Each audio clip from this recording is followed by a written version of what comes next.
Bom, boa tarde a todas e todos. Eu quero agradecer e cumprimentar individualmente todas as pessoas, que tanto a nossa presidente, o nosso vice-presidente, o meu querido amigo doutor Marcos Dias, e dizer que eu sou Marta Rocha, tenho 59 anos, e desses 59 anos, 33 anos dedicados à Polícia Civil. Eu sou nascida no subúrbio da Penha, sou filha de imigrante português, dono de padaria, fruto da escola pública, do primário à universidade. Como todas as mulheres da minha geração, a gente tinha dois olhares. Ou a gente fazia escola normal, ou a gente fazia o clássico. E quando fazia o clássico, via de regra, a gente ia fazer contabilidade. Talvez por isso que, desde sempre, as mulheres estiveram presentes nas funções ligadas às ciências contábeis. E eu fiz escola normal. E quando estava terminando a Faculdade Nacional de Direito, lá no último período, eu abri o jornal e vi um anúncio para um concurso na Polícia Civil. Isso era 1983, o Brasil passava por um processo de redemocratização, nós ainda não tínhamos a Constituição de 88, a denominada Constituição Cidadã, mas o que eu ganhava trabalhando no Tribunal de Justiça, eu já tinha passado 4 anos pela sala de aula, e o que eu ganhava no Tribunal de Justiça, como uma função de nível médio, né, até então nível de 2º grau, eram 28 mil cruzeiros. E nesse cargo, como escrivã de polícia, o que me levou para a Polícia Civil foi a perspectiva de estar trabalhando no meio jurídico, ganhando 105 mil cruzeiros. Então, lá na minha instituição, quando a gente tem muito tempo de serviço, diz que é cascuda. Desculpe. E quando eu vejo, eu olho para trás... Obrigada. Quando eu vejo, eu olho para trás, eu me lembro do Cruzeiro, do Novo Cruzeiro, do Cruzado e do Real, né? E lá, quando eu chego à Polícia Civil, mesmo que nós pudéssemos dizer que estávamos passando por um processo de redemocratização, havia um crime que não fazia parte... Aceito. Eu me engasguei comigo mesmo. Obrigada, sim. Havia um crime que não fazia parte das estatísticas policiais. Esse crime era a violência contra a mulher. Até os mais progressistas na política entendiam que o crime era praticado pelo Estado, que o crime não acontecia no espaço privado. Eu não estou falando aqui de uma mulher que levou um empurrão na saída do banco e teve a sua carteira furtada. Eu estou falando aqui de um crime que acontece dentro de casa, entre 4 paredes de um lar. Portanto, para muitas mulheres, aquela frase, lar doce lar, é uma frase mentirosa. E eu estou falando aqui de uma instituição como a Polícia Civil, e eu digo sempre que nós, policiais, não viemos de Marte, nem de Vênus, o planeta do amor. Portanto, nós somos fruto dessa sociedade que é injusta, desigual e preconceituosa. Se uma mulher, em 1983, tentasse chegar a uma delegacia, depois de ter sido espancada mais de uma vez, e tentasse fazer um registro de ocorrência, com certeza ela não conseguiria. O que ela iria conseguir era ser demovida de fazer esse registro. O policial iria tentar convencê-la a não fazer o registro, porque crime é o sequestro, crime é o tráfico, crime é o roubo, e bater em mulher não era considerado crime. Por isso que, em 1986, nós, Estado brasileiro, inicialmente São Paulo, depois Rio de Janeiro e Minas Gerais, criamos as delegacias especializadas de atendimento à mulher, sob a ótica de que era preciso um espaço policial adequado para o atendimento dessa mulher. E quando a gente pensa na violência contra a mulher, a gente tem que pensar num padrão cultural que aceita e tolera a violência contra a mulher. E aí a gente pode fazer um exercício básico. Pensar que briga em marido e mulher, ninguém mete a colher. Eu não sei porque estou batendo, mas ela sabe que porque está apanhando. Deus fez o homem, o diabo não sabia o que fazer, fez a mulher. E a frase mais mal criada de todas, que diz assim: prendam suas cabritas, porque meus bodes estão soltos. Logo, há um jeito de educar as meninas e um jeito de educar os meninos. Quando eu estava no magistério, estudei psicologia infantil, a gente vai verificar que a menina, na sua brincadeira, ela está reduzida a um canto da sua casa, enquanto os meninos estão na rua para jogar bola, soltar pipa, disputar torneio. E é muito curioso, a gente fala sem se aperceber, por exemplo, quando uma criança, quando um menino entra em casa com uma bola, a primeira frase que a mãe pode dizer é: vai com essa bola lá para fora. Portanto, nós, mulheres, somos criadas para cuidar e os homens são criados para conquistar, para disputar, para vencer. É por isso que a atividade doméstica é pouco reconhecida, seja reconhecida no âmbito familiar ou seja reconhecida como profissão, porque nós fomos treinadas para um ato voluntário e que é o ato de cuidar de alguém, de cuidar da nossa família.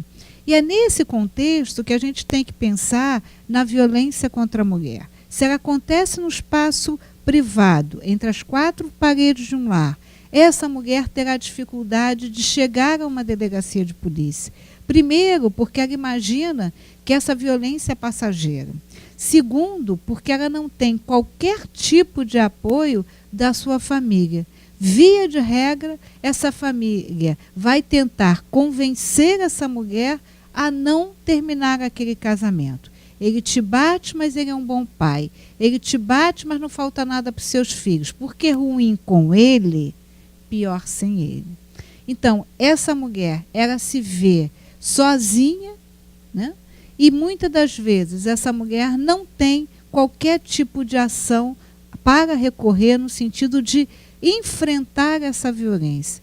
Primeiro, porque ela não se imagina sujeito de direito. Ela não se imagina que seria cabível procurar o apoio policial para enfrentar essa questão. Segundo, porque ela ama essa pessoa.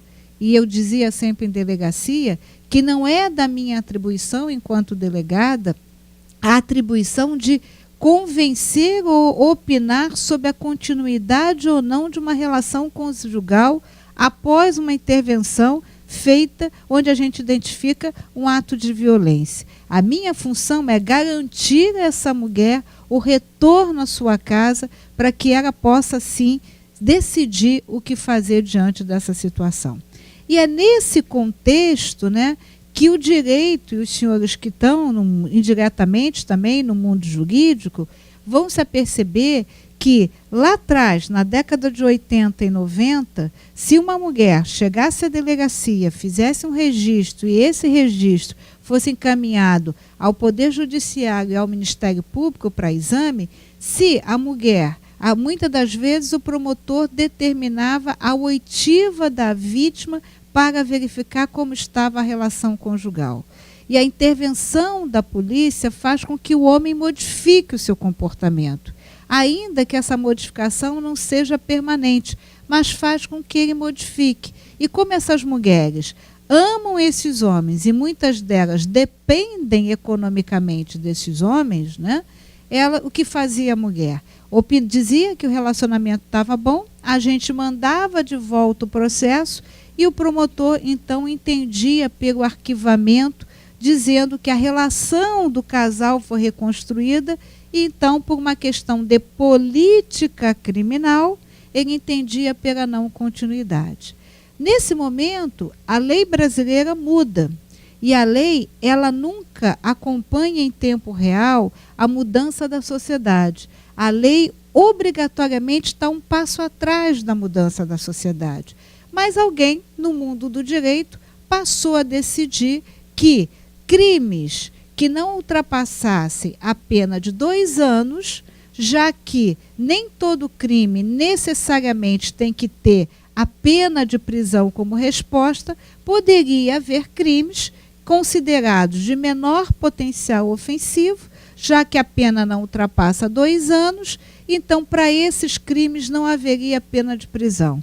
Para esses crimes haveria uma pena de restrição de direito ou de pagamento de uma multa. Só que o legislador, quando faz a lei, ele não faz a lei para Marta, para o João ou para Maria. ele faz a lei para o todo. E o legislador esqueceu de olhar o Código Penal, portanto, esqueceu de verificar que nesses crimes cuja pena não ultrapassava de 2 anos, no início da pena, aí estava a violência contra a mulher, a lesão corporal e a ameaça. E o que a gente verificou nos tribunais brasileiros foi, ao invés de... Eu também acho que pena de prisão, sistema penitenciário, é o momento que eu olho para alguém e digo, não consigo mais conviver com você. Fique ali, daqui a 7, 8 anos eu vejo o que eu vou fazer com você. Mas os tribunais poderiam, por exemplo, ter feito uma pena de prestação de serviço, quem sabe, né? Trabalhar num abrigo de idosos, trabalhar no hospital, né? Pintar uma escola, cuidar do gramado de uma escola, mas o que se estabeleceu foi nada mais, nada menos do que o pagamento de uma cesta básica.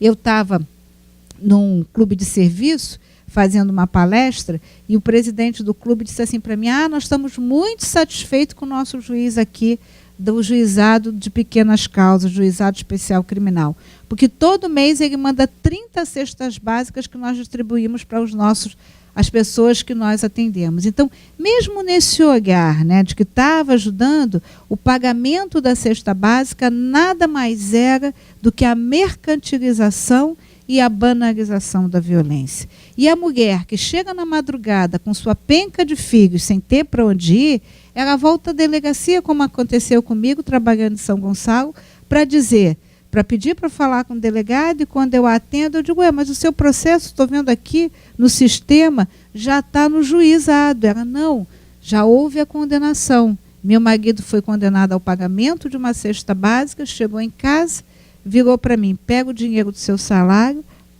compra a cesta básica, leva na creche, mas não esquece de dizer que foi seu marido que mandou.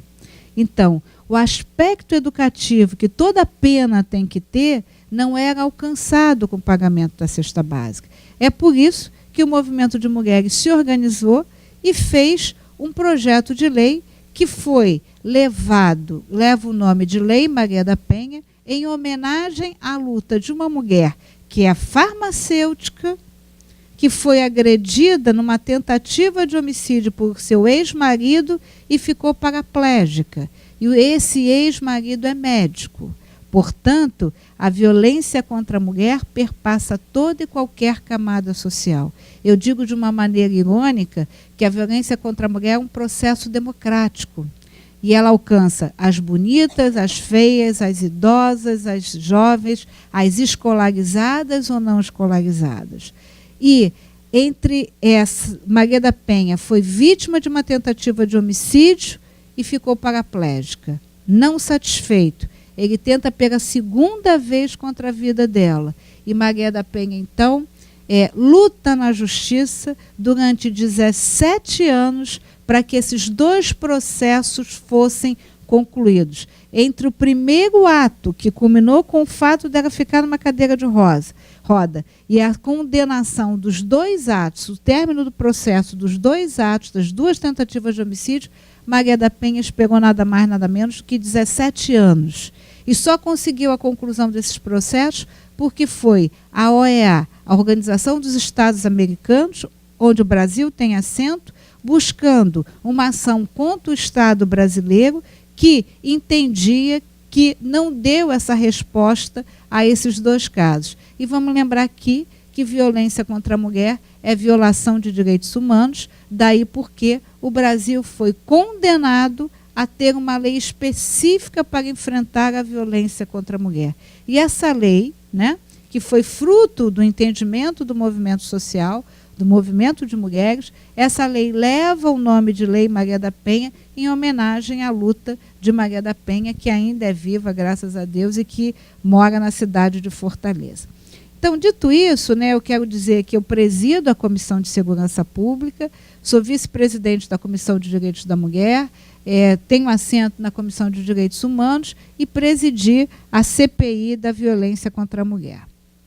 E aí a gente lembrar, né, de um dado muito importante, que a Lei Maria da Penha define 5 tipos de violência, e a gente vai ver logo em seguida, E no artigo 1º da Lei Maria da Penha, ele diz: compete ao Estado coibir a violência contra a mulher, qualquer que seja a idade, a raça ou etnia, a condição social, a identidade religiosa ou filosófica e a orientação sexual. Portanto, uma mulher que tem uma relação homoafetiva com outra mulher e é agredida por sua companheira, ela pode chegar a uma delegacia, fazer um registro de ocorrência e pedir aí o uso, que seja aplicada às prerrogativas da Lei Maria da Penha. O 180 é um número nacional, é um número da Secretaria Nacional de Políticas Públicas, que tem status de ministério, políticas públicas para mulheres. E, na verdade, é um número completamente, você não paga nada, né? Ele é gratuito, e ali, quando você liga, você tem a orientação sobre o que fazer diante de um caso de violência contra a mulher. Aí a gente já vai para os tipos de violência. Violência física é o que diz a frase: entre tapas e beijos. E nós não cantaremos jamais a música Um Tapinha Não Dói. É o ato que deixa marcas no corpo dessa mulher. É o chute, o pontapé, é o cabo de vassoura, o beliscão, o soco no rosto que faz com que a mulher perca o seu dente. Há relatos de mulheres em delegacia que têm tatuado na parte do seu corpo, a inicial do seu companheiro ou do seu marido. Então, esse é o crime que deixa marcas físicas na mulher. É a equimose, é o hematoma, né? Então, é visível essa marca. A violência psicológica, ela não deixa marca no corpo, mas ela atinge, né, o bem-estar psicológico dessa mulher. E a gente vai ver muito isso. A violência psicológica você quer se separar? Não tem problema. Você se separa, no dia seguinte, eu mato nossos filhos, mato você e em seguida me mato. Isso é história de Marta Rocha? Não. Um caso da 16ª DP. Um dentista bem conceituado matou sua mulher, sua filha adolescente, sua filha universitária de odontologia. Como ele é o senhor da vida e da morte, ele se matou. Quando a polícia vai investigar e concluir que estamos diante de 3 homicídios e de um suicídio, há no relato da família caso de violência doméstica não noticiado na polícia. Então, a violência psicológica é a ameaça, é o constrangimento ilegal, é o sinal. Eu falo muito com escolas, né? E hoje há um problema nas escolas que é o bullying. Então eu vou muito conversar com a garotada sobre bullying. E numa das minhas palestras, uma menina no término da aula falou assim para mim: doutora, olha só, o meu namorado, eu fui sair com ele ontem, ele chegou em casa, ele não gostou porque eu estava muito arrumada. Ele pegou, passou a mão no meu rosto, tirou a maquiagem, mas eu não briguei com ele porque ele é ciumento, e ele é ciumento porque ele gosta de mim. Aí eu falei para ela: não, querida, isso não é amor, isso é posse. Se isso fosse retratado numa delegacia de polícia, nós estaríamos diante de uma violência psicológica. A violência sexual é relação sexual mediante violência ou grave ameaça. E aí a gente tem que entender que a violência sexual, ela não é um crime contra a honra. O que se está testando nesse crime é a liberdade sexual, é a autonomia da vontade da mulher em dizer não àquela relação sexual. Portanto, o homem que sai de seu trabalho, aborrecido ou não, que chega em casa e deseja fazer canguru perneta e a mulher se recusa e ele torce o seu braço para manter uma relação sexual com ela, isso não é lesão corporal, isso é crime de estupro. O casamento não autoriza a relação sexual contra a vontade da mulher. Então, é a autonomia da vontade da mulher de dizer não àquela relação. Como a gente está falando de relação sexual, a gente pode ser surpreendido com uma doença sexualmente transmissível ou com uma gravidez. As mulheres que são vítimas de estupro, quando chegam à delegacia, elas não se imaginam grávidas, porque a maternidade é um ato de amor, mas elas temem sim as doenças sexualmente transmissíveis, em particular a AIDS. É por isso que, ao término da ocorrência, essas mulheres são encaminhadas a uma rede de saúde, onde elas vão tomar o coquetel para doenças sexualmente transmissíveis, vão ser encaminhadas a um setor psicológico para atendimento, porque se é difícil chegar a uma delegacia e falar que foi agredida, muito mais difícil do que dizer que foi vítima de violência, que foi estuprada, e essas mulheres também poderão, se assim entenderem, fazer uso da denominada pílula do dia seguinte. Lembrando aqui que desde 1940, o Código Penal, que chega ao Brasil em 1940, o Código Penal da República, em vigor hoje, desde 1940, é permitido a interrupção da gravidez quando esta gravidez é proveniente de estupro. Ninguém na delegacia vai sugerir a interrupção da gravidez, mas é preciso que a mulher saiba, se ela assim o desejar, que ela pode proceder à interrupção da gravidez. A violência patrimonial, hoje não há uma família que sobreviva sem o salário da mulher, né? E um caso muito comum, por exemplo, é daquela mulher que tem, em algum momento da sua vida, uma atividade autônoma, seja um salão de beleza, seja um escritório de advocacia, seja um escritório de contabilidade na casa de sua mãe, num espaço, e o homem chega e destrói o espaço do seu patrimônio. Portanto, essa violência, esse dano contra o patrimônio da mulher é denominado violência patrimonial. E, finalmente, a violência moral, né? Sua isso, sua aquilo outro. A violência moral está presente em outros casos de violência, seja na violência física, a mulher é agredida e xingada, na violência psicológica ela é ameaçada e xingada, na violência sexual ela é ameaçada e xingada, ele a xinga em casa, vai ao escritório, abre a porta do seu escritório, quebra todo o seu escritório. Então, a violência moral ela é quase que presente em todos os tipos de violência. E aí, a vítima há de ser mulher. Se o homem é agredido pela mulher, ele vai ter dentro do Código Penal, lá o tipo penal do artigo 129. A mulher vai responder por um crime de lesão corporal. Entretanto, a Lei Maria da Penha é feita única e exclusivamente para mulheres. Então, a vítima desse tipo de violência, via de regra, é a mulher, e essa violência, como eu coloquei aqui, ela se dá no espaço doméstico e não no espaço público. Ela se dá no âmbito da família e, como eu disse aqui, entre agressor e vítima há uma relação de afeto e de convivência. E essa violência é, sim, uma violação de direitos humanos.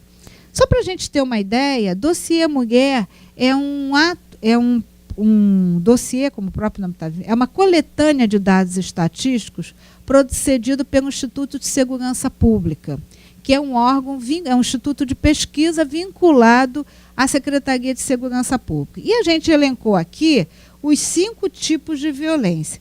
Então, só para a gente ter uma ideia, que no ano de 2017, esses dados são de 2017, dossiê de 2018, com base nos dados de 2017, houve, né, 5.332 homicídios. Desses 5.300, nós tivemos 381 homicídios praticados contra mulheres.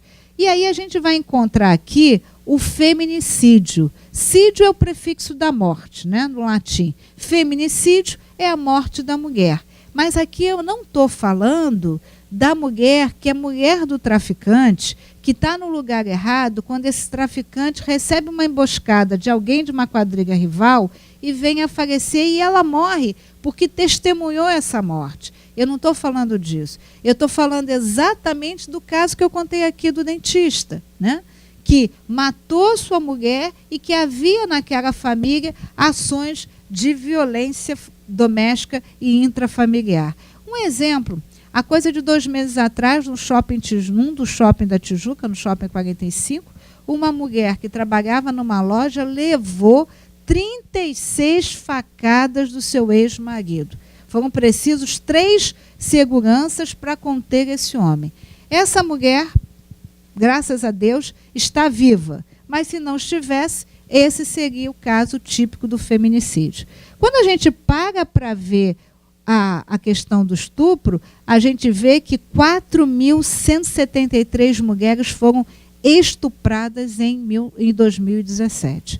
Quando a gente vai para dentro desse dado, a gente vai ver que 38% desses casos atingem mulheres entre 12 e 29 anos.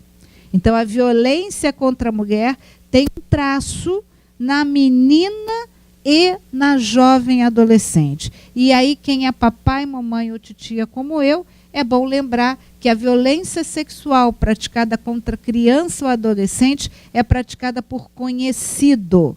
E conhecido é pai, padrasto, amigo, vizinho. E a criança dá sinais desta violência, né? A criança tenta dizer essa violência, mas, lamentavelmente, nem sempre a voz da criança é entendida. E aí os sinais são quais? O baixo rendimento escolar é o primeiro sintoma de uma criança que está sendo vítima de violência. A criança fica arredia, a criança não tolera o toque, porque ela sabe que o toque é ato preparatório para o ato sexual. Então, o que a gente orienta sempre, né, é que a família, a mãe, a tia, a vovó, né, tenha um olhar diferenciado para aquela criança. Atenção aos pequenos presentes. Aquela história do fuscão preto ou dourado, que vai parar na porta da escola e sequestrar a criança, não é a realidade. Essa abordagem é uma abordagem sedutora, silenciosa e sutil, que vai se dar de casa para a escola e da escola para casa. E uma das formas desse assédio são os pequenos presentes. Uma vez uma mãe falou para mim: doutora, minha filha não quer que eu mexa nas coisas dela, não quer que eu veja a mochila. O que eu faço? Chego em casa, abro a mochila e diz que foi Marta Rocha que mandou. Então, na verdade, é exatamente isso. Nós temos que acompanhar, não é apenas nossas filhas, mas também os nossos filhos. A gente hoje está tão angustiada com a questão da violência que eu vejo mães que dizem assim para mim: eu fico muito tranquila, meu filho não sai de casa, fica na frente do computador. Atenção às salas, né, de bate-papo que esse jovem ou esse adolescente, né? Então, uma forma também de chegar é também através do mundo virtual. Então, a gente pode ver que a violência contra a mulher é uma realidade nas estatísticas da polícia, portanto, uma realidade na vida de muitas mulheres. Então, só para a gente ver, né, nesse caso, o maior número de registro é de violência física, né? 40.705 registros de agressão feito contra mulheres no ano de 2017. E quando a gente pensa, tá, que 53% tem entre 30 e 59 anos, nós estamos falando de mulheres adultas, nós estamos falando de mulheres do mercado de trabalho, nós estamos falando de mulheres escolarizadas, e nem por isso elas conseguem evitar o crime que é praticado contra elas. Quando a gente fala do Estado Civil, é mais ou menos a mesma coisa, porque aqui a gente está falando, né, da incidência, aqui como solteira, a gente está falando do ato de convivência, né, de união estável, e não no casamento propriamente dito, né? Quando a gente vai para a escolaridade, é mais complicado ainda, porque se a gente somar médio completo com superior, dá 44% das mulheres que vão à delegacia fazer um registro de ocorrência de violência são escolarizadas. Eu não estou falando aqui de ensino médio, perdão, de ensino fundamental. Eu estou falando aqui de mulheres escolarizadas, portanto, cientes dos seus direitos. E quando a gente coloca aqui a questão da cor, e se a gente somar parda com preta, vai dar em torno de 49, então eu diria que um empate, né, entre a cor branca e a cor parda ou negra, lembrando que nós somos afrodescendentes por natureza. E aí a gente vai ver que 60% dos casos acontecem dentro de casa, 64% dos autores são conhecidos da vítima, e a gente está falando de namorado, ex-marido, ex-companheiro, né? a gente está falando de pessoas com quem a família, a mulher tem uma convivência, né? Portanto, esse perigo está dentro de casa. E estou falando aqui, voltando aqui ao feminicídio, que é a morte da mulher que vive numa relação de violência doméstica ou intrafamiliar.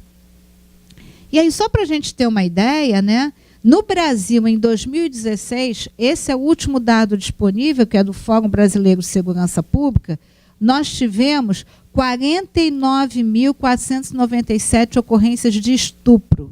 Quer dizer que quase 50 mil mulheres brasileiras foram vítimas de estupro. Quando a gente vai para 2016 também, a gente vai ver que a cada 2 horas uma mulher foi assassinada no Brasil no ano de 2016. E que desses 4.600 casos, 621 casos foram classificados como femicídio. Vale dizer o quê? É a morte da mulher que está num cenário de violência contra a mulher. A gente pode dizer, há um dado da ONU que diz que 1/3 das mulheres do mundo, em algum momento da sua vida, foi vítima de um ato de violência contra a mulher. Aqui, só para a gente ter um pouco, já terminando, para a gente abrir para perguntas, só para ter um pouco a ideia aí da CPI da violência contra a mulher, né?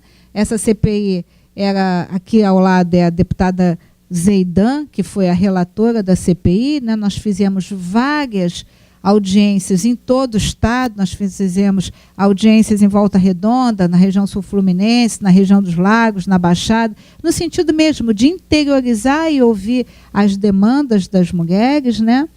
E aqui ficou para cá. Então, na verdade, eu queria chamar a atenção de uma coisa. A questão, a CPI nos mostrou, por exemplo, que nós somos 92 municípios e 14 delegacias de mulheres. Nos mostrou que dos 92 municípios, apenas existem 38 equipamentos de proteção à mulher. Isso é o quê? É que em algum município ou eu tinha uma delegacia de mulher, ou eu tinha um centro de referência, ou eu tinha um abrigo para a mulher. Abrigo, em todo o estado, nós só temos 2 abrigos em todo o estado. Toda vez que a mulher estiver numa situação real, que se verifique a possibilidade do evento morte, essa mulher pode ser abrigada. Nós temos um abrigo na cidade do Rio de Janeiro e um abrigo na zona na Baixada Fluminense. São os 2 municípios dos 92 municípios que nós temos. É por isso que a Lei Maria da Penha prevê a possibilidade de um procedimento denominado medida protetiva. Toda vez que houver, quando a mulher chega à delegacia para fazer o registro de ocorrência, hoje eu recebi uma servidora da Alerj, e ela contou a seguinte história. Ela foi ameaçada pelo seu ex-companheiro, foi à delegacia, fez o registro. Ele disse que se ela insistisse com o término da sociedade conjugal, ela ia ver o que ia acontecer. Ela fez o registro e o delegado, ao atender esta mulher, entendeu por pedir a medida protetiva de afastamento do lar. Essa medida não foi concedida. Essa mulher foi novamente agredida com um soco e perdeu um dente. Ele foi autuado em flagrante e ela foi me procurar por quê? Porque o delegado falou para ela, você não trabalha na Alerj? Vai lá, fala com a Marta Rocha, pede uma orientação para ela vai te ajudar.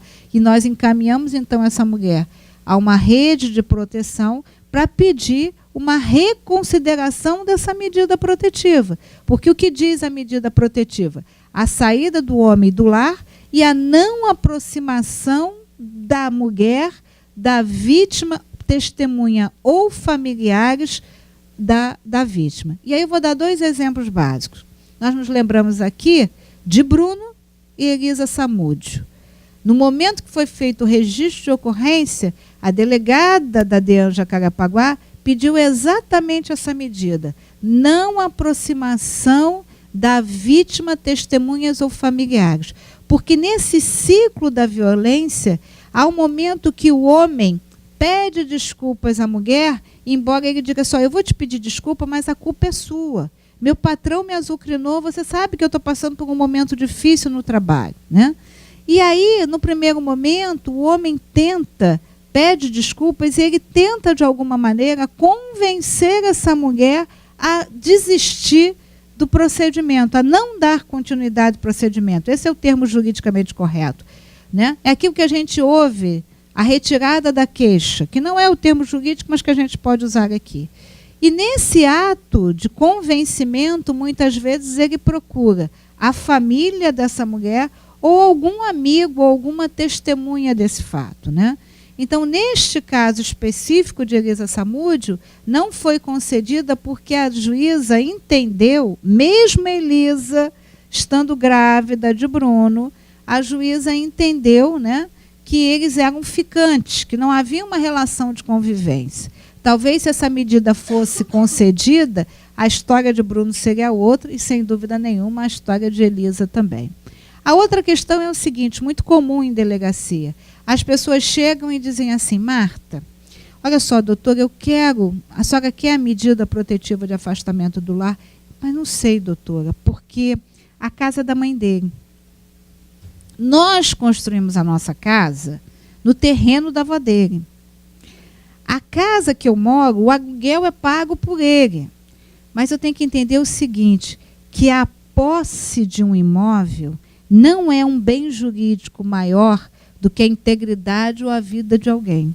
Então, mesmo nestes casos, o juiz poderá decretar o afastamento do lar. O afastamento do lar existe exatamente para isso. É aquela situação em que o juiz verifica que a permanência da convivência daquele homem no lar pode acarretar o resultado morte. E aí eu quero já encerrar, para abrir para perguntas, eu quero dizer o seguinte, eu tenho convicção que neste ambiente aqui existe alguém que conhece alguém que é vítima de violência doméstica, né? Cada vez mais a gente um lado talvez pouco cuidadoso nosso possa imaginar que a violência contra a mulher está nas classes menos favorecidas. Mas as ocorrências policiais demonstram que mesmo as mulheres escolarizadas, mesmo nas áreas mais nobres dessa cidade ou desse estado, a violência contra a mulher se faz presente. Então, se alguém aqui conhece alguém que é vítima de violência, entenda uma frase: o medo gera violência e o silêncio gera impunidade. Então, se alguém aqui conhece alguma situação de violência, por favor, encaminhe essa pessoa a um centro de referência, a uma delegacia, preferencialmente a uma delegacia de mulheres, a Comissão de Direitos da Mulher, presidida pela deputada enfermeira Rejane, que também tem, né, um olhar para um Alô Mulher, Alô Alerge, que é ligada com a comissão, que é um centro de denúncia também,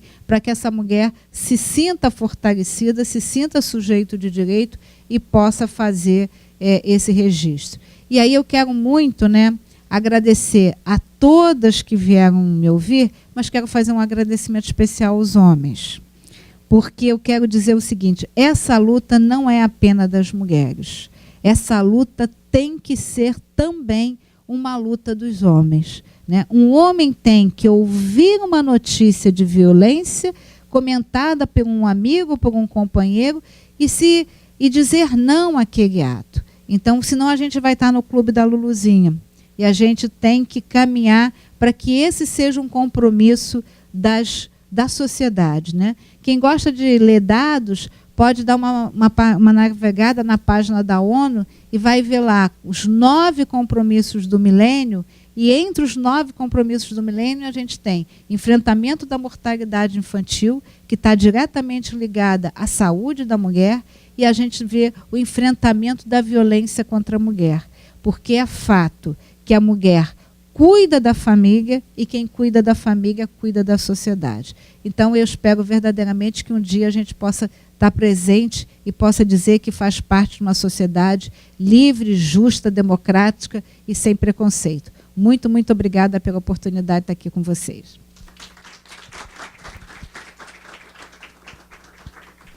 Então, alguém quer fazer alguma dúvida?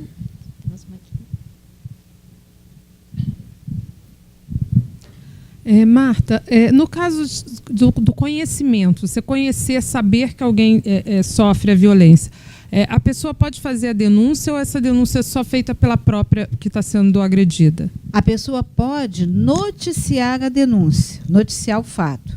Ela vai ser um comunicante, tá? E, obviamente, essa pessoa vai ser chamada à delegacia. A orientação que a gente dá é usar as ferramentas disponíveis. Por exemplo, o Disque Denúncia, 2533-1177. 2533-1177.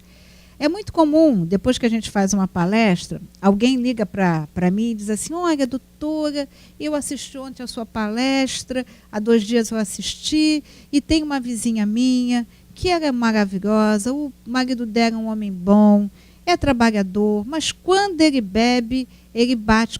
Aí ela vai numa riqueza de detalhes que não precisa ser polícia para saber que a história que ela está contando é a sua história e não a história da mulher. Se você liga para o Disque Denúncia, que é garantido o teu anonimato, e você diz: olha, na rua, na Marquês de Valença 80, no apartamento 204, mora Maria dos Anjos, e Maria dos Anjos é agredida por João da Silva. Essa denúncia, ela vai para a Delegacia de Mulheres do Centro, que alcança Tijuca, e vai para a 19ª DP. O que vai acontecer? A autoridade policial vai determinar uma diligência. E quando chega lá na casa da mulher, vai deixar uma intimação para ela comparecer à delegacia e para o homem comparecer também. Isso aconteceu inúmeras vezes comigo. Quando a gente chega na frente do delegado, na frente do inspetor, a mulher se sente fortalecida e faz o registro de ocorrência. Então, a gente sempre aconselha, né? Claro, o ideal seria você, como você ir a uma delegacia, você pode ir a uma delegacia, mas a gente entende todas as dificuldades que se tem de participar disso. Então, o que a gente aconselha é fazer um contato com a delegacia, com o Disque Denúncia.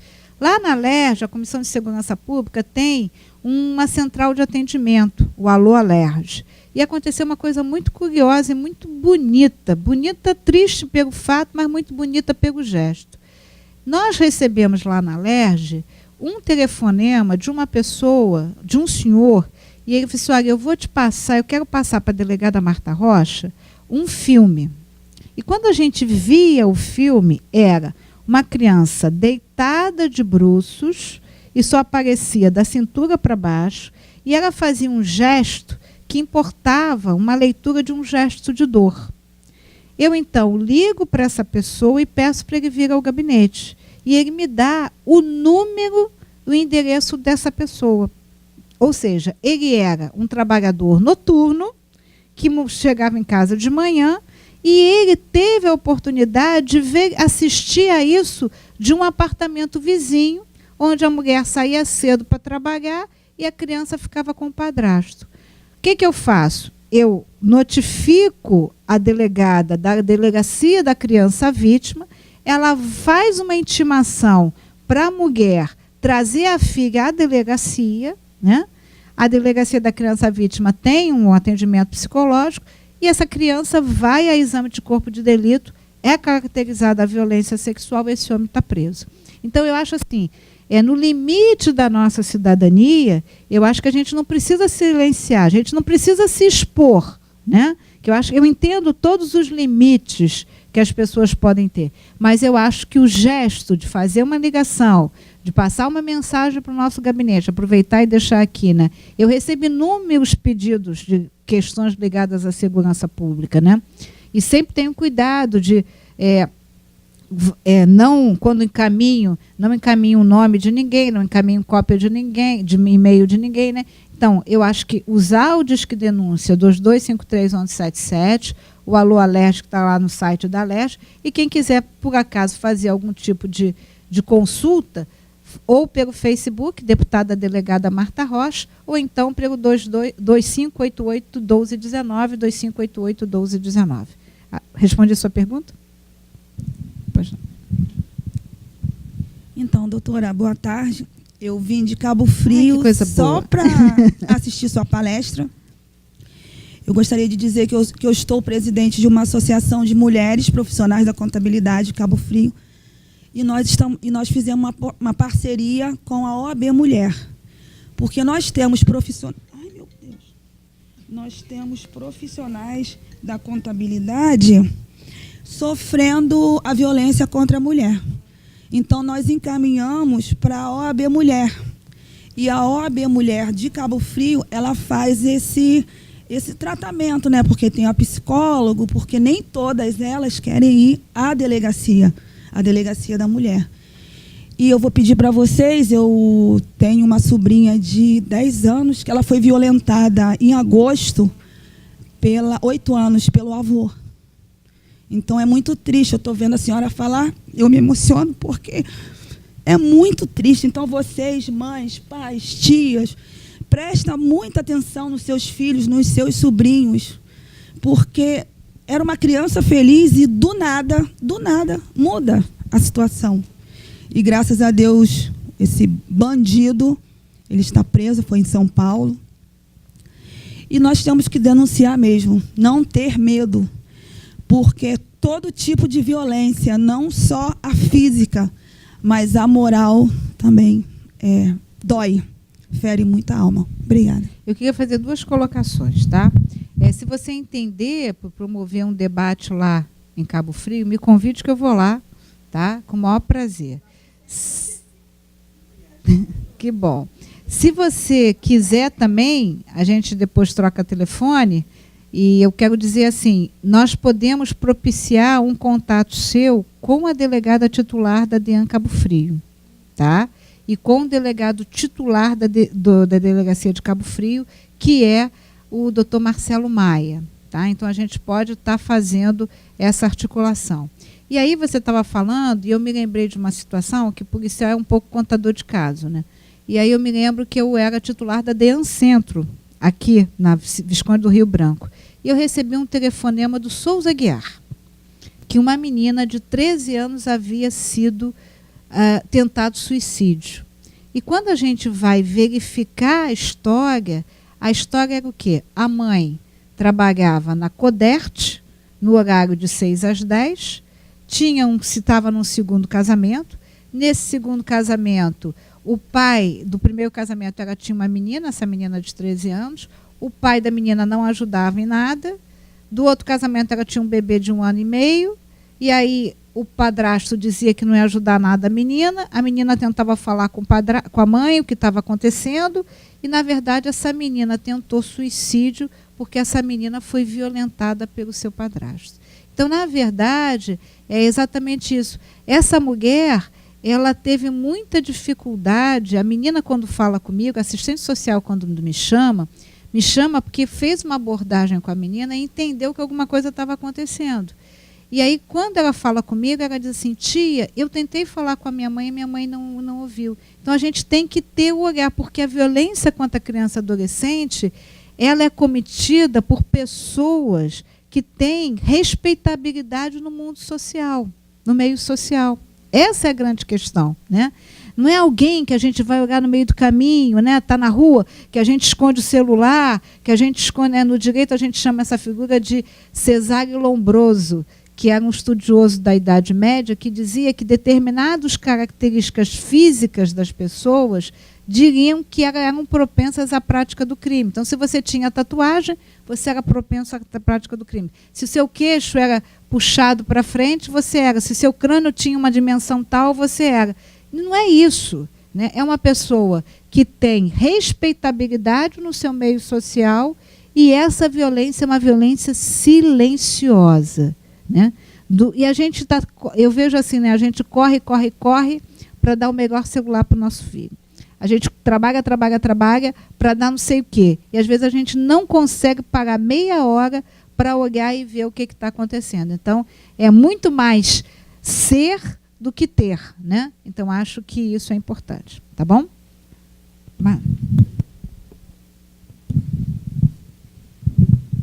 Delegada, boa tarde.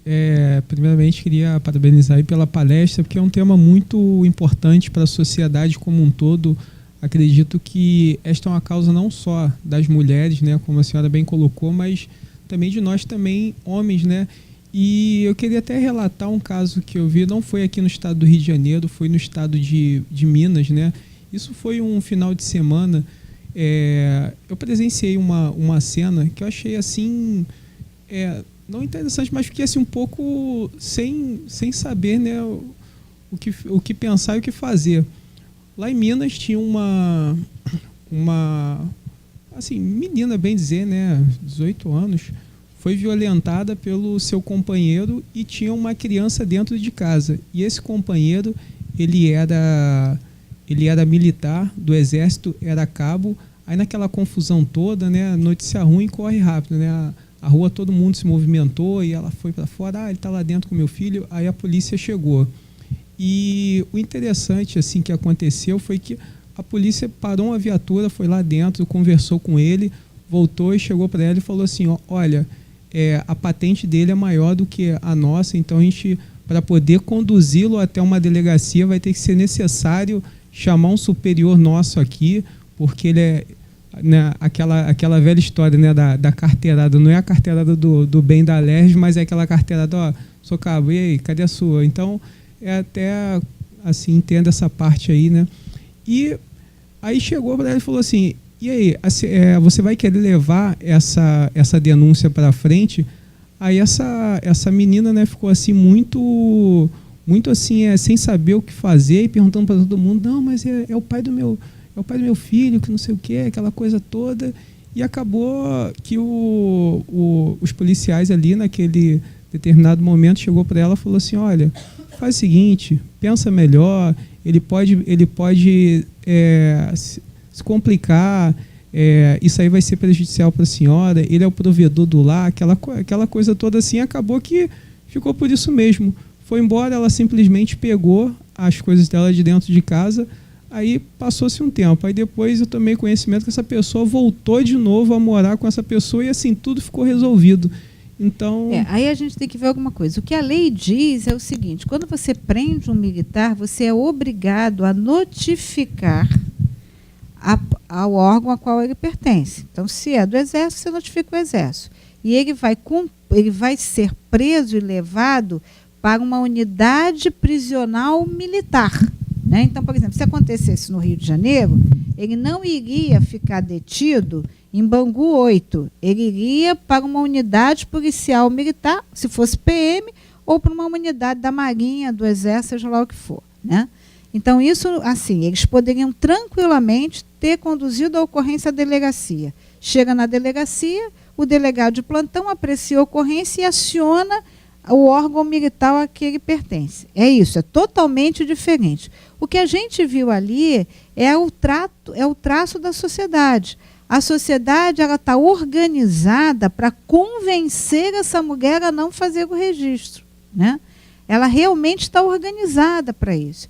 E a mulher que depende do homem, que tem uma relação de afeto com esse homem, que não tem apoio de ninguém, e ainda tem um dado: se a agressão é feita contra a nossa irmã, a gente vai ter uma postura.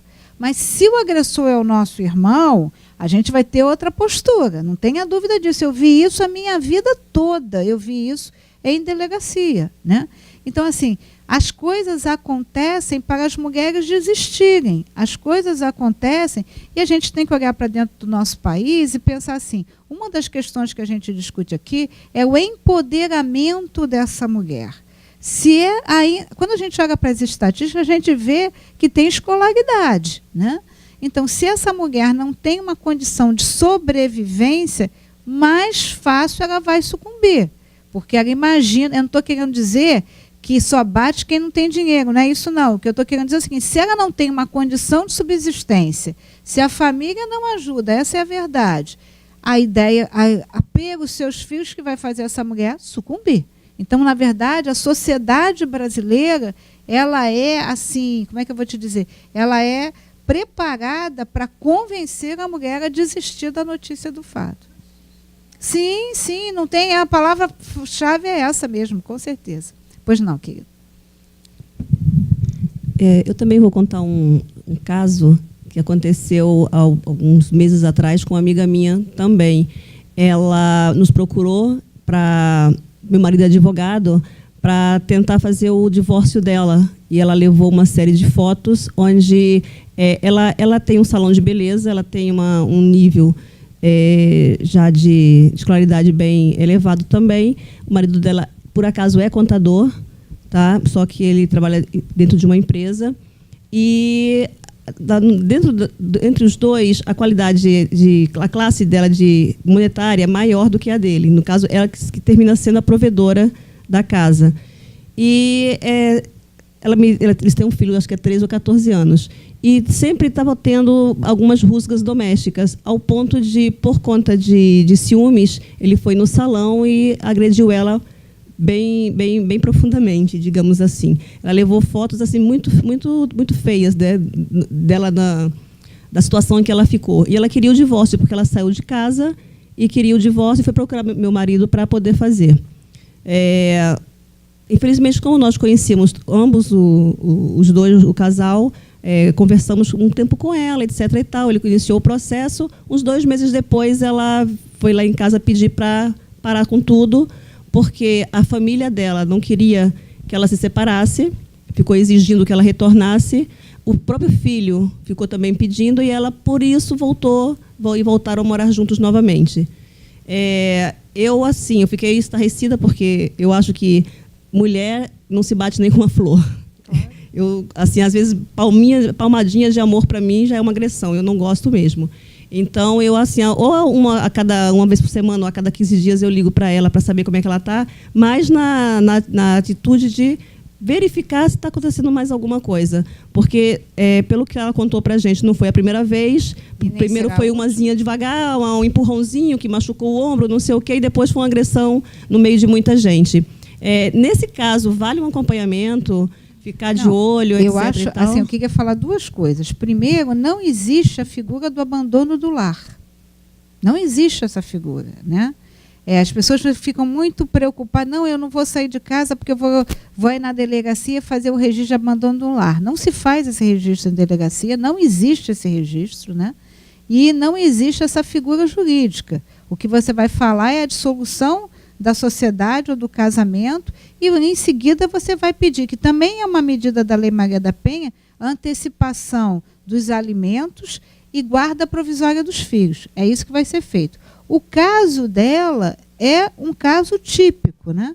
A família obrigou, praticamente, né, convenceu, seduziu, seja lá a palavra que a gente queira levar, mas de alguma maneira ela se retraiu no processo do divórcio a partir de uma abordagem familiar. Acho que você está fazendo esse acompanhamento, é super bacana, que é pelo menos, né, estabelecer um canal de diálogo para que ela possa pelo menos pedir socorro a alguém. Agora, que é uma questão de tempo, porque ele fez uma trajetória de convencimento familiar, né? Eu tive um caso em delegacia que a senhora chegou à delegacia e ela falou o seguinte: olha, meu marido me agride, mas aí o meu filho cresceu, ela tinha 4 filhos, um dos filhos era policial militar. E não deixava e convencia ela, não, vai ficar chato, meu pai, não, eu vou falar com meu pai, eu vou falar com... Até que um dia que ela achou, não, até que um dia uma filha pegou pelo braço e disse, não, hoje a senhora vai fazer o registro, porque hoje eu vou lá com a senhora. Aí é que ela se sentiu fortalecida. Então a família também faz parte desse cenário de convencimento, né? Que não é nem necessariamente de machismo, não acho que seja machismo, mas é de achar que a família, a célula máter da sociedade, aquelas situações todas que a gente já conhece. Pois não, tem uma pergunta aqui, e aí eu vou encerrar. Tá. Marta, boa tarde, parabéns aí pela palestra, o tema é muito complexo, acho que é muito importante. Eu queria perguntar o seguinte, pelos dados que você trouxe, por tudo que você falou, eu acho que a situação é muito, muito mais pior, né?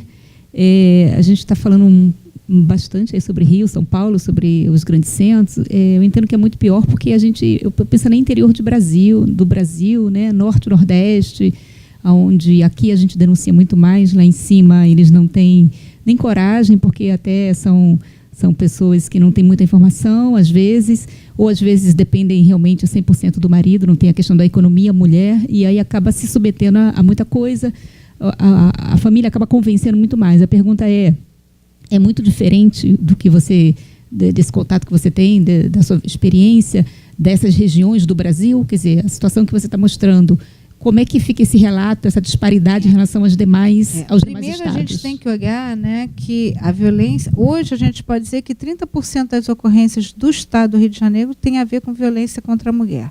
Aí, no sentido lato, né, seja jovem, seja a criança, mas... Porque a violência contra a criança acaba tendo como porta de entrada a delegacia de mulheres, que é a mãe que leva a sua filha, que leva seu filho, né?